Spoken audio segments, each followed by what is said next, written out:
অন্নপূর্ণা যোজনার ভেরিফিকেশনের জন্য আপনারা এর ওয়েবসাইটে চলে আসবেন এবং এখান থেকে আপনাদের পৌরসভা সিলেক্ট করবেন, এরপর ওয়ার্ড নাম্বার এবং ব্যাংকের পাসবই দেখে আপনাদের ব্যাংক অ্যাকাউন্টের যে লাস্ট 4 ডিজিট সেটা লিখে সার্চ করবেন, সার্চ বাটনে ক্লিক করে। আমি উদাহরণের জন্য একটা আপনাদের সামনে দেখাচ্ছি। এইভাবে পৌরসভা সিলেক্ট করে নেবেন এবং ওয়ার্ড নাম্বার সিলেক্ট করে নেবেন, এরপর ব্যাংকের পাসবই থেকে 4 ডিজিট করবেন এবং সার্চ। সিকিউরিটি রিজনের জন্য আমি এই জায়গাটি ব্লার করে দিচ্ছি। ভিডিওটি ভালো লাগলে অবশ্যই লাইক শেয়ার করবেন এবং আপনার পরিচিতদের ভিডিওটি পাঠিয়ে জানতে সাহায্য করুন। এরপরে সার্চ করলেই আপনারা দেখতে পারবেন সে ব্যক্তির নাম এবং পুরো ডিটেলস বেরিয়ে যাবে এবং এখানে স্ট্যাটাস দেখাবে, পেন্ডিং আছে না কমপ্লিট আছে সেটা দেখাবে। যদি পেন্ডিং থাকে তাহলে অ্যাকশন নিতে হবে, অর্থাৎ আপডেট করতে হবে, আর যদি কমপ্লিটেড থাকে তাহলে আর কিছু করতে হবে না। তো আপডেট করতে হলে গেলে আপনাকে প্রথম আপডেট বাটনে ক্লিক করতে হবে, তাহলে পপ আপটা খুলে যাবে।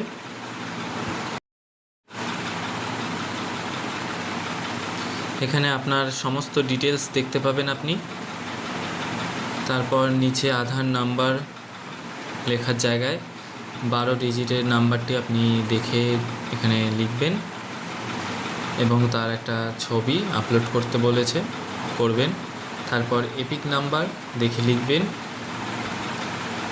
তারপর এপিকের একটা ছবি, অবশ্যই জেপিজি, পিএনজি অথবা জেপিইজি ফরম্যাটে 200 কেবির মধ্যে এগুলো আপলোড করবেন।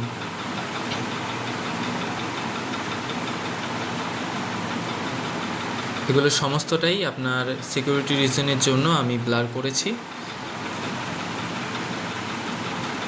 আপনারা ভালো করে বুঝে নিন, তাহলে আপনাদের কোনো রকম অসুবিধা হবে না। এই ভিডিওটি অবশ্যই গুরুত্ব সহকারে দেখুন। এই ভিডিওটির মাধ্যমে আমি ডিটেলসে আপনার পুরো ফর্ম ফিল আপ মানে পুরো ভেরিফিকেশান প্রসেসটাই আপনাকে দেখাচ্ছি।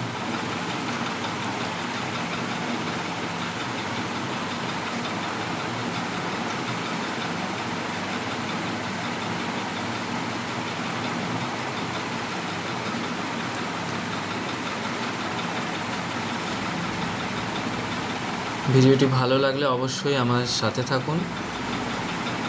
আমার ইউটিউব চ্যানেল এবং ফেসবুক পেজ উভয় জায়গাতেই এগুলো আপলোড হয়। এরকম ইনফরমেটিভ আরও ভিডিও পাওয়ার জন্য অবশ্যই এগুলো ফলো রাখুন। তারপর এপিকটি আপলোড করবেন, এপিকটি সেমভাবে আপলোড করবেন এবং এখানে আপনাকে প্রশ্ন করা হয়েছে যে এই অ্যাকাউন্টে আধারের সাথে আপনার ব্যাংক অ্যাকাউন্ট লিঙ্ক আছে কি না, হ্যাঁ আর না। ইয়েস হলে ইয়েস, নো হলে নো, সেটা সিলেক্ট করবেন। Then next and last question যেটা থাকবে সেটা হচ্ছে আপনার সিএ নিয়ে, সরি সিএ না, দাঁড়ান, প্রসেসটি কমপ্লিট হোক। এপিক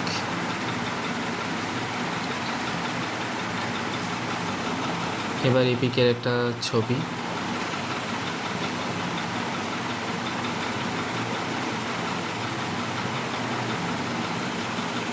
অবশ্যই মনে রাখবেন এগুলো 200 কেবির মধ্যে হতে হবে। যদি আপনার ক্যামেরায় ছবি তোলার পর এটা 200 কেবির বেশি হয় তাহলে আপনি এটাকে রিসাইজ করে নেবেন। এর পরবর্তী আবেদন সিএ নিয়ে, ঠিকই বলেছি, ট্রাইব্যুনালে আপনি কি সিএ এর জন্য আবেদন করেছেন, হ্যাঁ কি না সেটা সিলেক্ট করবেন এবং নিচে দেওয়া চেকবক্সে টিক মারবেন এবং তার নিচে সাবমিট অপশানে ক্লিক করবেন। তাহলে আপনার ডেটাগুলো সাবমিট হয়ে যাবে এই ভেরিফিকেশান সাইটে।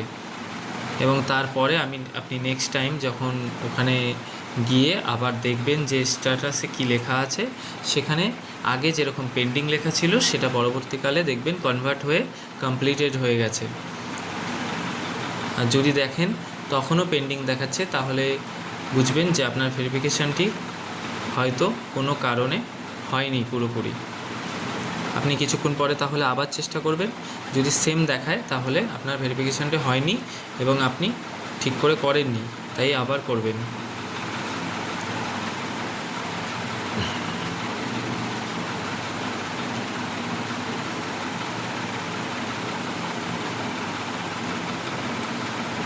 সম্পূর্ণ ভিডিওটি দেখে আশা করি আপনারা বুঝতে পারলেন।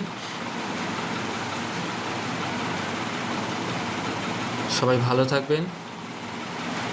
আজকের মতো টাটা। আবার ফিরছি অন্য একটা ভিডিও নিয়ে আপনাদের সাথে। আপনাদের হোস্ট অভিজিৎ।